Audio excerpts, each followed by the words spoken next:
Bom, painel 3 contextualizado, convidamos para a primeira palestra o doutor Michael Pollitt, ele que é professor de Economia Empresarial e diretor do Grupo de Pesquisa Energética da Universidade de Cambridge. Dr. Pollitt é coeditor da revista Economics of Energy and Environmental Policy e escreveu extensivamente sobre a privatização da regulação dos serviços públicos, particularmente sobre eletricidade. Ele é o autor de mais de 60 artigos em revistas arbitradas e 9 livros. Dr. Pollitt já trabalhou com o Banco Mundial e com a Comissão Europeia e aconselhou empresas e agências reguladoras nacionais em todo o mundo. Dr. Michael Pollitt.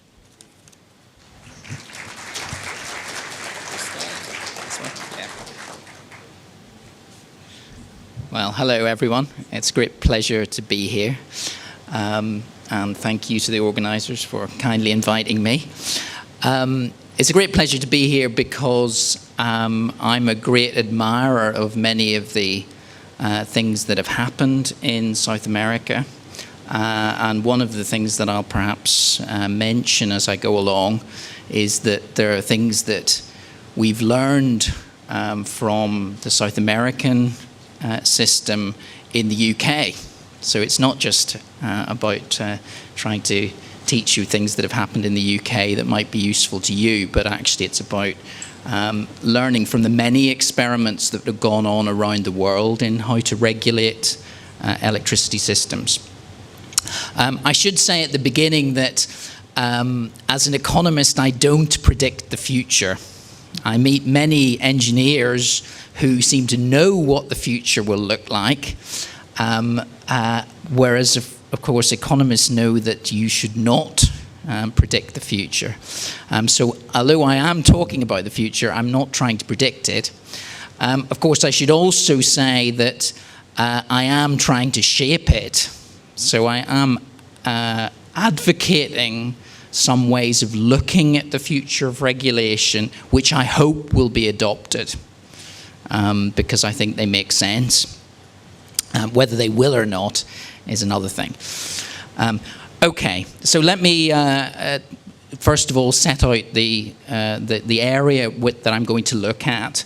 I am going to focus on the regulation of distribution companies. I perhaps should define what I mean by a distribution company, specifically about a distribution system operator. So a distribution system operator is selling distribution services. It may also sell other services which are competitive. So obviously the service of providing access to the electricity system at the local level is a monopoly. But many other things that distribution companies may be doing are not monopolies. So for instance, connection of new customers, that is not necessarily a monopoly. That can be competitive and is competitive in the UK. And there may be lots of added-on services that distribution companies can provide, like providing access for telecom services, which are competitive and which should not be part of the regulated business. In Europe and in many other countries, including in Brazil, distribution is legally unbundled from the rest of the electricity system, i.e. it's in a separate company, even though it may exist within a group of companies which also include retail and generation. And in many European countries that is still the case, though not mostly in the United Kingdom. I should also say that when we're talking about the proper regulation of distribution services and the proper provision of their monopoly revenue, we are talking about having a well-defined regulatory asset base and a well-defined weighted average cost of capital, which the companies are allowed to recover on their regulated asset base. Now, I understand that may not be the case in Brazil, but it should be the case and it is the case in the UK. And by way of background, in the UK, there were 15 privatised electricity distribution and retail companies. Of those 15, 11 of them now exist in ownership unbundled companies which only have distribution interests in their service area. Okay, so that's a sort of indication of how successful the regulation has been in defining the distribution business in such a way that pension funds and other financial investors are very interested in distribution companies because they do provide stable, regulated revenue and are very financially attractive when they're regulated properly. Okay, so to the future. One of the points I would like to make is that while the technology of the future is unpredictable, a lot of the social science of the future is much more predictable. And also some of the approaches to the future are well defined. So I'll talk a little bit about the principles that should guide the way we think about the future of regulation. I'll talk about some of the trends that we identify in regulation globally. I'll talk about three particular areas of the world where there are interesting regulatory experiments going on, which may be of interest in Brazil. And then I'll have some concluding statements about the future of technology and how that will impact on the future of regulation. Okay, so the future is uncertain. It's uncertain with respect to distribution. I was involved in an exercise a few years ago which looked at the potential configuration of the future electricity grid in the United Kingdom. It generated a number of scenarios which looked very different. From one scenario on the left, which was that the system would be much bigger, involve much more assets than it does now, perhaps 3 times the size that it is at the moment in 2050 relative to 2010. Or the alternative on the right is, well, actually we just make much better use of the existing system, even though the demands on the system may increase.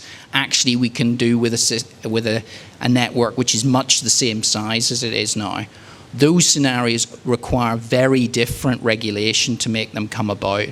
One of which is a sort of dumb growth of the size of the network. The other requires an incredibly smart regulatory system to make optimal use of the existing assets in the face of a lot of change.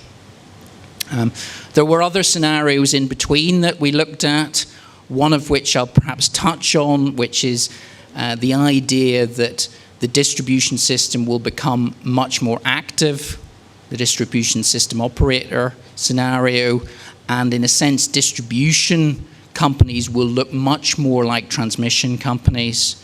The system at the local level will be much more actively managed, two-way flows of communication between the system operator at the distribution level and the customers, both generators and loads.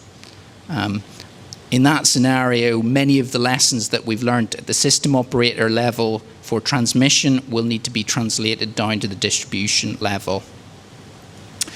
Okay, there are some general principles of economic regulation which are important to apply to uncertainty. One is that when we don't really know what the future is going to look like, we better not close off options too early. Keeping options open has high option value, and we don't want to commit to the future too early. We do want to engage actively with all the parties in the industry to make sure that we've got good regulatory intelligence. It is a good principle to make use of competitive mechanisms wherever possible to solicit low prices for new technologies and to maintain public support. The reason why we make use of competitive mechanisms primarily is because they're very easy to justify within the regulatory system. People understand that if something is provided competitively, that is the price, that it is a fair price. One of the big issues in Europe is the ongoing discussion about how unbundled the system should be in the future. We've moved towards a system which is heavily unbundled, separating out retail from distribution, from transmission and from generation, clear accounting and legal separation between different business units, and a lot of actual ownership unbundling, which I've already mentioned. One of the questions that arises in the future is whether we need to reintegrate some of those functions in order to fully exploit future technological opportunities. That is an ongoing discussion. Related to that is whether we need to begin to carve out more microgrid networks. We want customers to be able to acquire some of their distribution assets in order to optimize their generation and their network assets jointly, and whether we need new kinds of licenses. If there are going to be new players getting access to electricity customers and to electricity generators, do they need to be formally licensed by the regulator to provide services? If I'm telling people how to manage their load at the household level, clearly we can't necessarily have anybody doing that without any regulatory oversight, because the capacity for customers to be missold or misled is clearly very high, and that would be politically unacceptable if that happened in significant numbers to vulnerable customers. And by way of observation, all of those potential futures that we identified are present in some way at the moment. There has been some new building of transmission and distribution assets. There's been some movement towards microgrids. There's been some movement towards distribution system operators. So all of these potential futures are still up for grabs, and maybe we'll see bits of them emerging in different places within the same country. There is some interesting economics which might be present in the future. Networks might compete with each other. We're already seeing a convergence between electricity and telecoms, and clearly the extent to which information and energy compete with each other to provide final energy services is very interesting. Existing energy networks already compete with each other. Gas competes with electricity to supply household energy. It's also true that over time we may be seeing increasing prices for monopoly-provided network-specific assets. As we know, some of the biggest monopolists in the electricity industry are the equipment suppliers, who have got global oligopoly power, global monopoly, and they've got monopoly beyond anything that a local electricity company might have. Clearly, relying on them to provide equipment to the distribution system is potentially very expensive, whereas actually what we want is mass-produced high-volume equipment to be provided to the system, because that's going to get cheaper. So the sort of the sort of small app, general consumer device, those things are going to get cheaper relative to switchgear and network-specific assets. And information processing is going to get cheaper over time, and the ability to extract value from information, we hope, will increase relative to the cost of hard network assets. And of course, as people see the potential of home-produced energy, or energy which is being provided through smarter IT, and people see the ability to achieve savings through smarter technologies which are mass-produced, people will question the charges that are arising from monopoly-provided assets. And the legitimacy of those charges will increasingly be questioned. We're already seeing that in parts of the United States, for instance. It'll also be the case that regulators will be under more pressure. We've got 100 regulatory experiments running across the world, hundreds of regulatory experiments. People are increasingly comparing their regulatory agencies' performance. It's something I've been very much pressing in the UK. You know, the UK has often thought of itself as having a really good regulator, but actually, if you compare what that UK regulator is doing, in many areas it can learn from other regulatory agencies, and that will increasingly be the case, that people will expect learning across regulatory agencies. And regulators will face a fundamental choice between becoming more or less involved in the industry as the pace of change potentially accelerates. And in a sense, they'll have to take a position on whether to become bigger to cope with the scale of change, or whether they'll have to let go of some of their current functions and delegate those back to the industry in some way.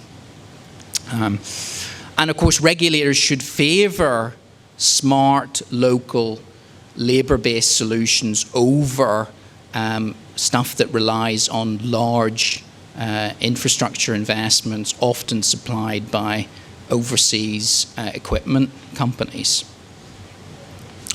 The other piece of background that's interesting to the distribution system operator regulation is, well, what do distribution system operators actually do?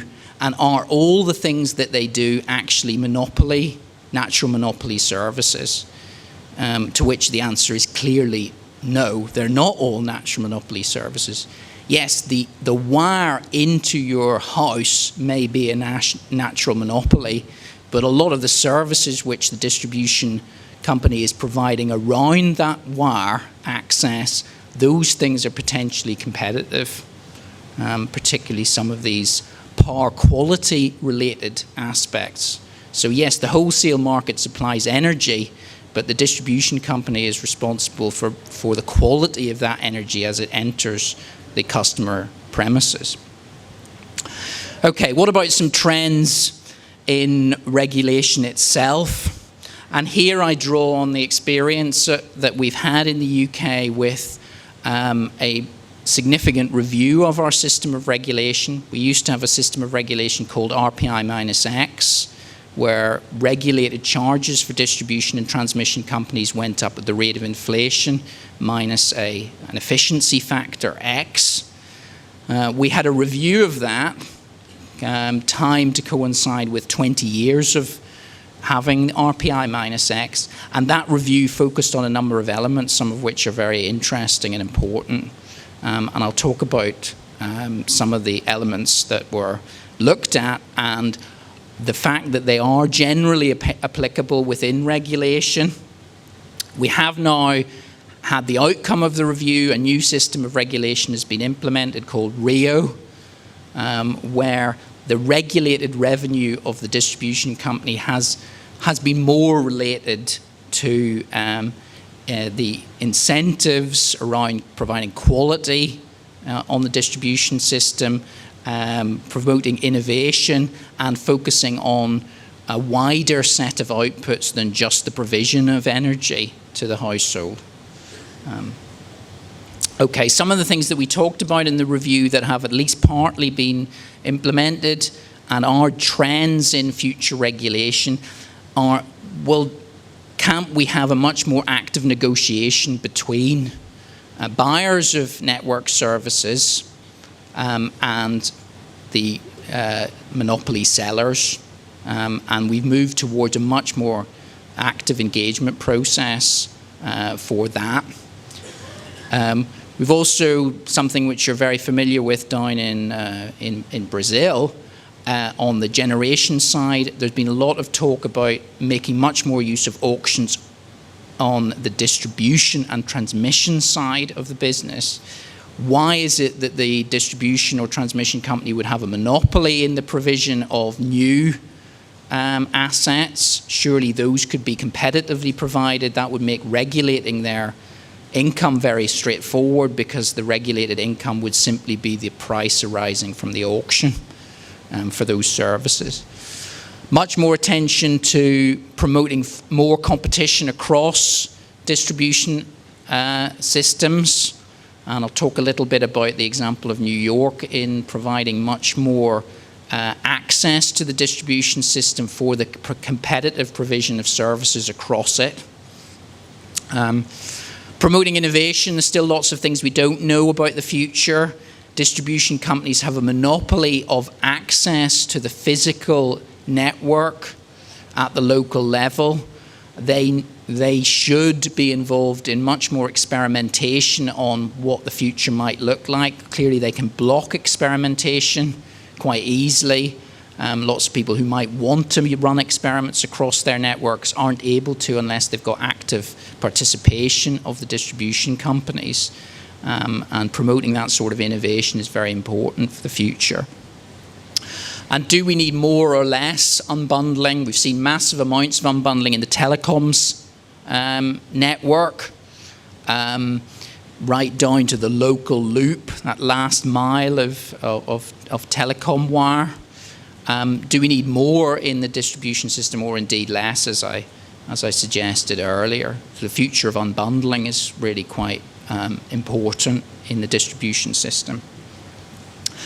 And what we've seen is some attempt, at least as a result of Rio, to look very carefully at each of those elements and to see the extent to which they can be promoted even further. I think those are very important for the future evolution of regulation and also for the way that the regulated revenue is determined in the future. We need much more attention to competition in provision and in the setting of the initial revenue requirements of the distribution companies. And in terms of some of the elements, customer engagement, we live in a world where that's increasingly expected. Customers want to engage.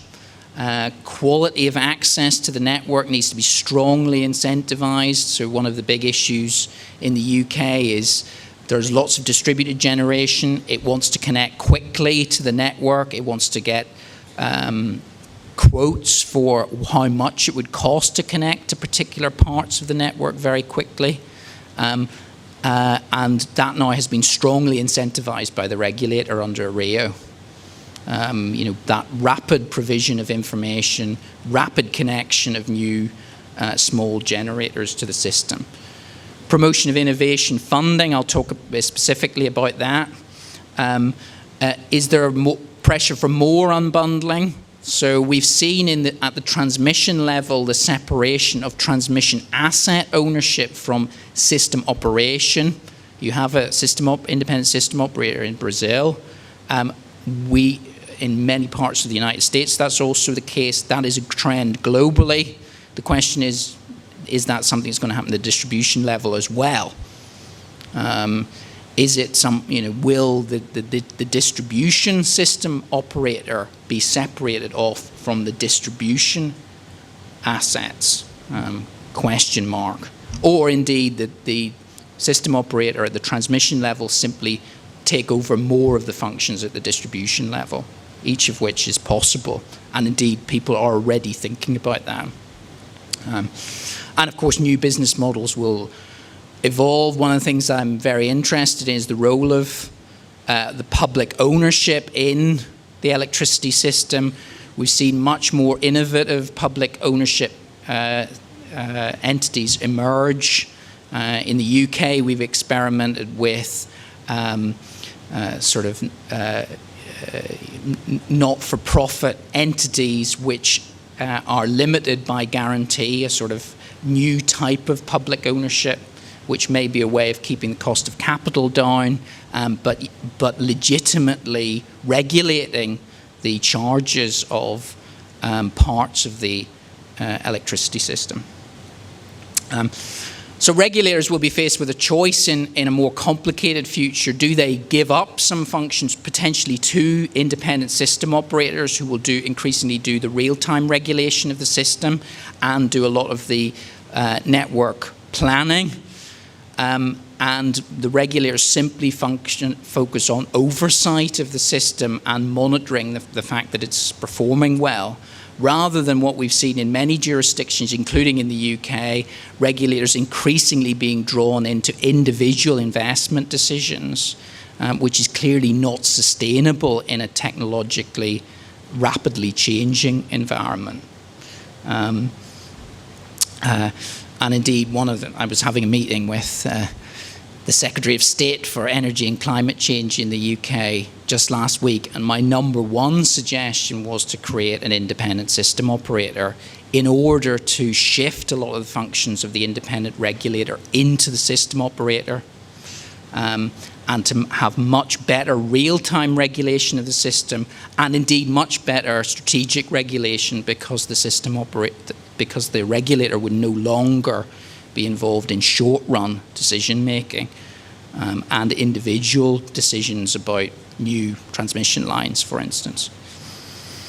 And as the potential for consumer energy and much more involvement by consumers who are also producing their own electricity increases, and we're seeing much more ownership of the electricity system by both its customers and by third parties, as well as traditional utilities, I think regulation is becoming more complicated and hence needs to be clarified for a new reality. Okay, quickly, 3 experiments that are worth being aware of. I said that innovation was something that needed to be promoted. In the UK, we set up a rather large innovation fund at the distribution level, and it has a very interesting characteristic to it, which is that the money for the fund is collected from the electricity customers, but the way that the fund is administered is that individual network companies can propose innovation projects. There is a competition, and the winners in the competition are allocated the funding, and then all customers across Great Britain are charged to recover the costs of the project. That scheme seems to have been quite successful in funding quite large innovation projects. I've been involved in one. The project that I was involved with, which is this flexible plug-and-play project, demonstrates the way these projects are meant to work. They're meant to involve the distribution company as the lead investor in the project, but also bring together equipment providers, software developers, and academics in order to promote innovation. And this particular project is about how you fit more distributed generation into the existing distribution grid by using a smart grid mesh to regulate the in-feed of the distributed generators when the distribution system is at full capacity. So that's about innovation. One of the things that is very important, I think, to learn from is the German example. There's a very nice report on this by the US EPRI. EPRI are not positive about the German experience. In Germany, we've seen the uncontrolled addition of lots of distributed generation, heavily subsidized with no regard to the costs of connection. All the costs of connection have been subsidized, and now Germany is having to adjust to this very rapid addition of distributed generation. One of the things that was recognized, of course, is the insanity of net metering. So net metering, of course, means that in theory, if a household produces as much electricity as it consumes, even though those are not coordinated in real time, they make no contribution to the costs of the grid, or indeed to the costs of subsidies, which all customers are paying through per unit subsidy charges. Germany's begun to adjust to that, as you can see, by introducing a charge on domestic consumption of solar in order to stop some of this net metering effect, but there's still a net metering effect. They've also had to adjust to the fact that they've had uncontrolled expansion of DG and begun to deal with some of the voltage problems and the redispatch costs that they've had as a result of clustering of DG at constrained parts of the network. And that has led to a lot of retrospective investment. and suggestions that even more retrospective investment is required. One solution is simply to increase the number of low voltage circuits in order to reduce the congestion problems that this distributed generation has brought about. But of course that would be phenomenally expensive, and clearly it should not be the solution to this problem. And then the final example is a much more positive one.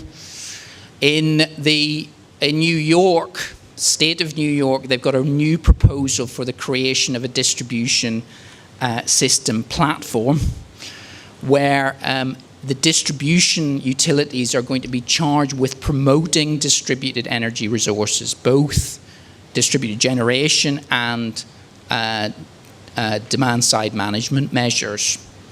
And there's going to be active promotion of both these things at the distribution level.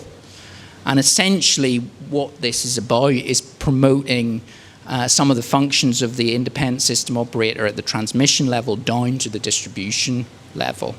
And what these DSPs will be doing is trying to identify more DG projects, more DSM solutions, and to support the development of third parties accessing the network and providing services to customers.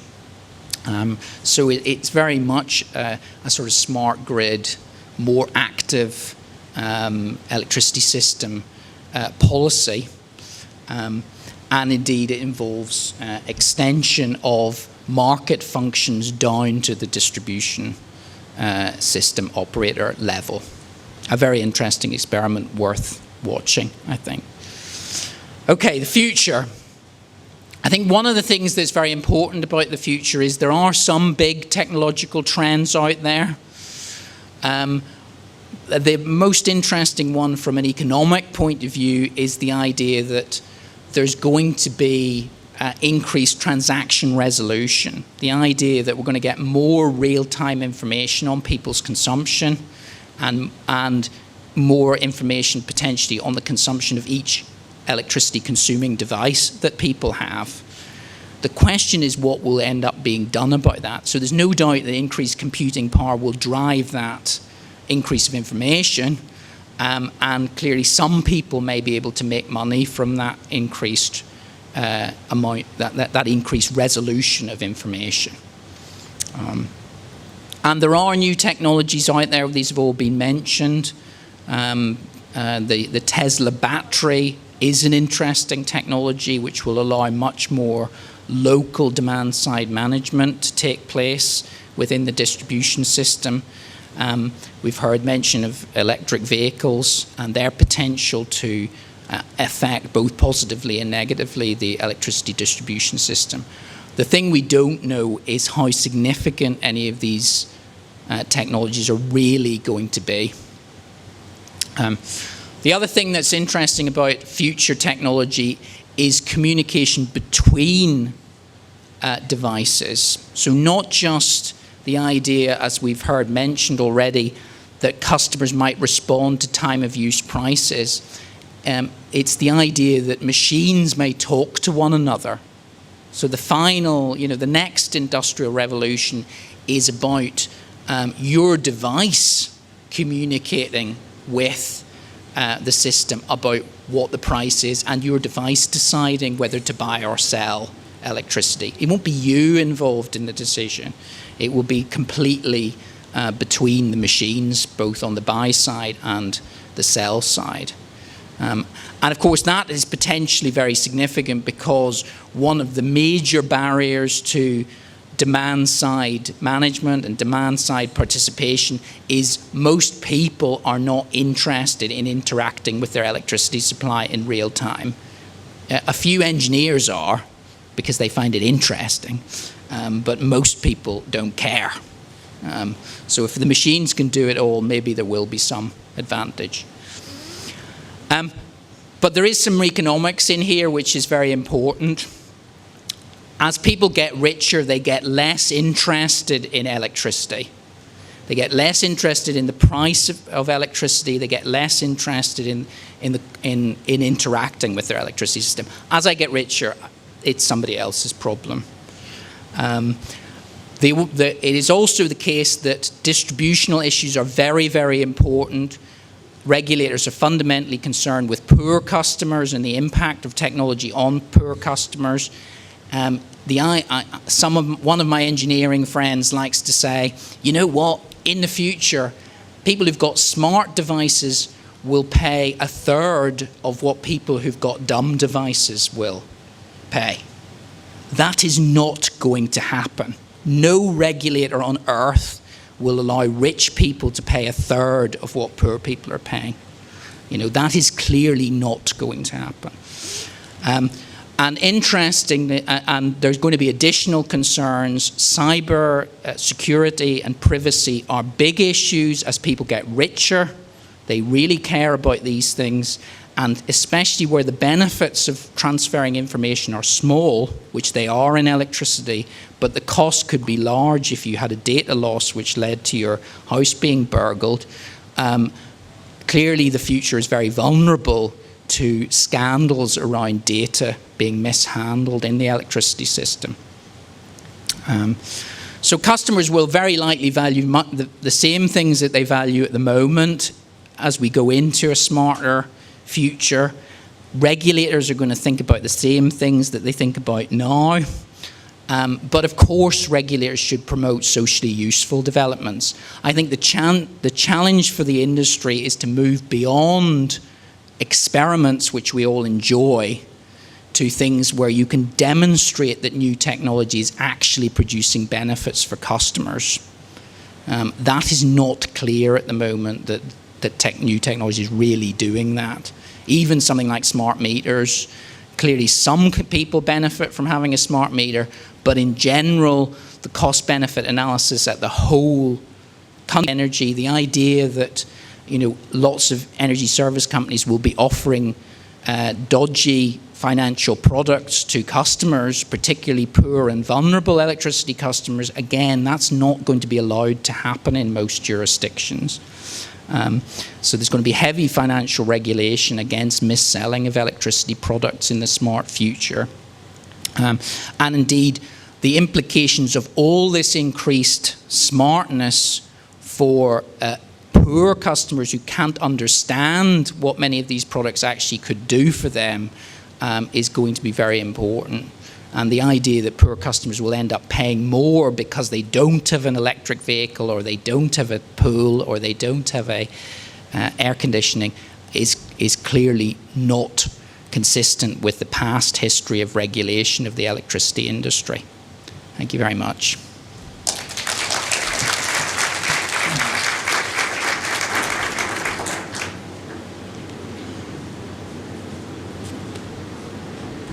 Agradecemos o Dr. Michael Pollitt pela sua apresentação e, da mesma forma, faremos perguntas e respostas através das fichas. O Eduardo já está aqui para moderar este momento de perguntas e respostas. Lembramos que temos alguns poucos minutinhos, então se você gostaria de fazer alguma pergunta, por favor, entregue as suas fichas às recepcionistas. Eduardo? Enquanto o pessoal vai escrevendo as perguntas e pensando, já tinham chegado para mim aqui algumas perguntas.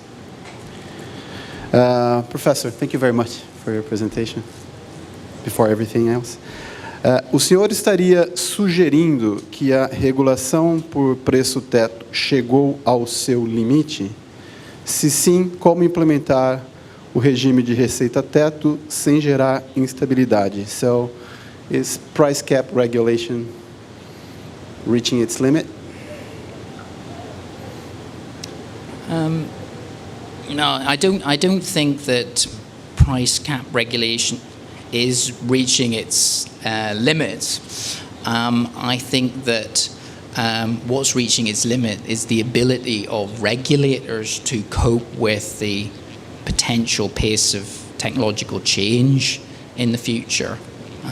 So one of the things that we've been discussing in the UK is, how can we divide the functions of regulation between the system operator, the sector regulator, and the Ministry of Energy.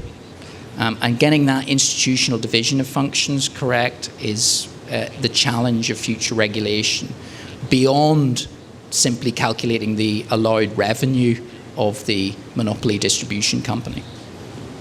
Okay, following up on that. Se o senhor considerasse o regime de receita-teto como uma opção, há algumas sugestões para sua implementação, sem gerar instabilidade nessa transição, por exemplo, no Brasil, de price cap para revenue cap? Talvez citar alguns exemplos dessa implementação.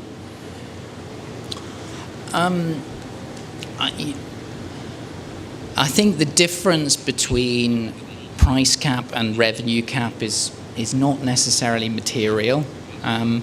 In the UK, we have effectively got a revenue cap. I think the difference between price cap and revenue cap regulation is about the degree of exposure of the distribution company to volume risk. The decision that we've taken in the UK is that if you if you reduce the volume risk of the distribution company, that does drive down the weighted average cost of capital that they require. It also has the potential to improve the incentives of the distribution company to reduce consumption and to moderate demand growth by not making its revenues dependent on expanding volumes. So clearly it makes a lot of sense to switch to revenue caps. That should de-risk the distribution companies, and they should be in favor of it. All right, thank you. Bom, outra pessoa aqui, ela, antes de perguntar, faz um statement, uma declaração. O desafio das distribuidoras está claro. Demanda instável, consumidores assumindo vários papéis frente à distribuidora, tecnologias disruptivas, so on and so forth. Há oportunidades para o setor de distribuição? Se há, quais seriam as distribuidoras de sucesso no futuro? $1 million question. Okay.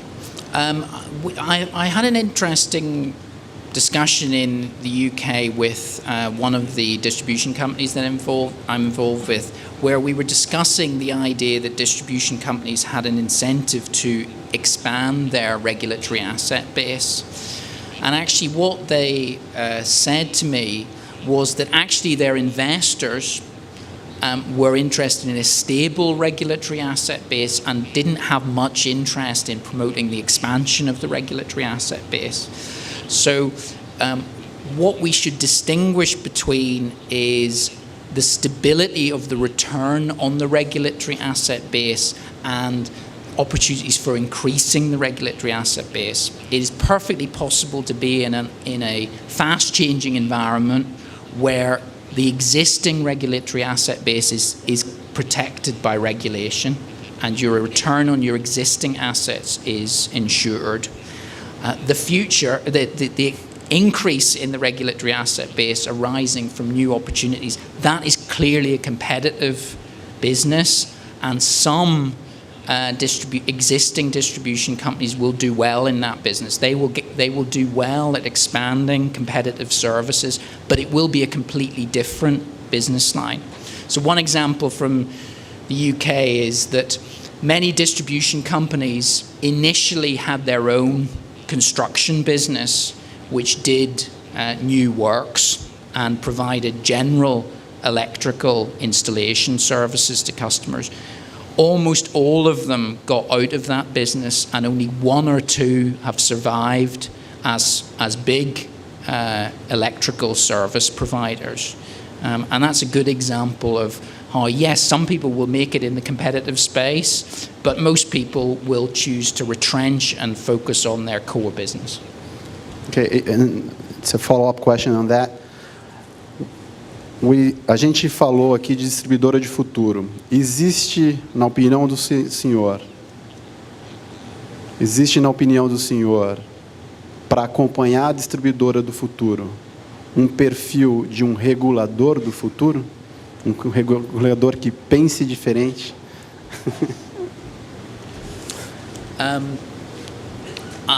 Yes. I think that, now this may not be true in all countries, but I think what is true in many countries is that the economic regulator, it consists of civil servants who move between ministries and don't spend a lifetime specializing in electricity. That means that the regulator is best placed to focus on strategic issues of political concern and to focus on the economic measurement of impact, essentially regulatory impact analysis, because that is a common function between different industries and across government. What the regulator should not be doing is actually making decisions which require deep knowledge about the technology of the industry or day-to-day involvement in the running of the industry. Those functions should increasingly be delegated across to an independent system operator, where you've got people who've made a career in the sector, who are in an organization dedicated to promoting the general benefit of the electricity system. So I think the regulator of the future has to be much more about measuring impacts of regulation and monitoring the behavior of the system operator, and much less about the day-to-day involvement in the investment decisions of the sector. Okay. Como é que a gente está de tempo? Quanto tempo temos, Luciano? Mais uma pergunta, dá tempo aqui? Ok. Professor Pollitt, o senhor acha que a implementação de Smart Grid vai permitir finalmente a implementação de tarifas inteligentes? A pergunta vem do seu statement. O senhor disse que consumidores não querem lidar com tarifas variáveis. So, will Smart Grid allow for the implementation of smart tariff, or that's just a dream? Well, if Frank's still here. Right there. I always listen with interest to distinguished speakers from the US talking about retail competition and the future of retail competition, because of course we have had retail competition in Europe for a decade and a half, and I think one of the primary lessons from that is what people are interested in is they're interested in predictable bills. So what they want is their bill to be the same every month, and they'd sacrifice some opportunity to save money in order to buy their way out of exposure to high bills in a particular month. Now, that doesn't mean they're not interested in getting a rebate from consuming at a particularly advantageous time, but it does mean that you do need to realize that most consumers want to pay a fixed amount per month. And we've seen that in many other network industries, particularly with broadband provision. People don't want to pay per megabyte. They just want, a unlimited megabytes. They certainly don't want to pay more when the telecoms network is congested. They want to pay the same amount at any time. So it remains to be seen how significant people's exposure to real-time prices will be, but certainly in Europe, very, very small numbers of customers want that sort of exposure. And I think the idea that all customers will be exposed to real-time prices is clearly not consistent with what we know already about the way consumers value particular offerings. Okay, Professor, thank you very much. We reached our limit. Obrigado, Dr. Pollitt. Obrigado, Eduardo. Faremos agora um breve intervalo para um coffee de 20 minutinhos.